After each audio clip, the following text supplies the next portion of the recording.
Bachelors ஒரு super ஈஸியான chicken ரெசிபிக்கு தேடிட்டு இருந்தீங்கன்னா இதோ இந்த ரெசிபி உங்களுக்கு தான். கடாய் எடுத்துக்கோங்க. அதில் எண்ணெய் ஊற்றிட்டு 1 டீஸ்பூன் அளவுக்கு மிளகு, ஜீரகம், சோம்பு, ஒரு சின்ன பீஸ் அளவுக்கு பட்டை சேர்த்துக்கலாம்.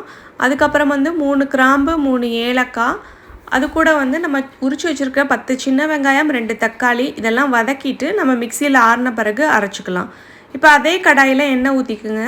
எண்ணெய் ஊற்றிட்டு ஹோல் ஸ்பைசஸ் எல்லாத்தையும் போட்டுக்குங்க. சோம்பு, அப்புறம் 3 பெரிய வெங்காயம், 2 பச்சை மிளகாய் நல்லா வதக்கிடுங்க. இஞ்சி பூண்டு விழுது 1 டேபிள் ஸ்பூன் அளவுக்கு போட்டு நல்லா வதக்கிடுங்க.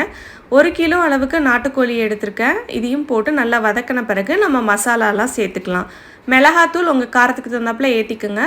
அதுக்கப்புறம் ஒரே 1 டீஸ்பூன் அளவுக்கு தனியாத்தூள், அப்புறம் 1 டேபிள் ஸ்பூன் அளவுக்கு சிக்கன் மசாலா அரைச்சி வச்சுருக்கிற விழுது இது எல்லாத்தையும் சேர்த்துக்கலாம். உப்பு தேவையான அளவு போட்டுக்குங்க. தண்ணி ஊற்றி நல்லா 25 நிமிஷம் சிக்கன் வேகிற வரைக்கும் குக் பண்ணணும். அவ்வளோதான், ரெடி.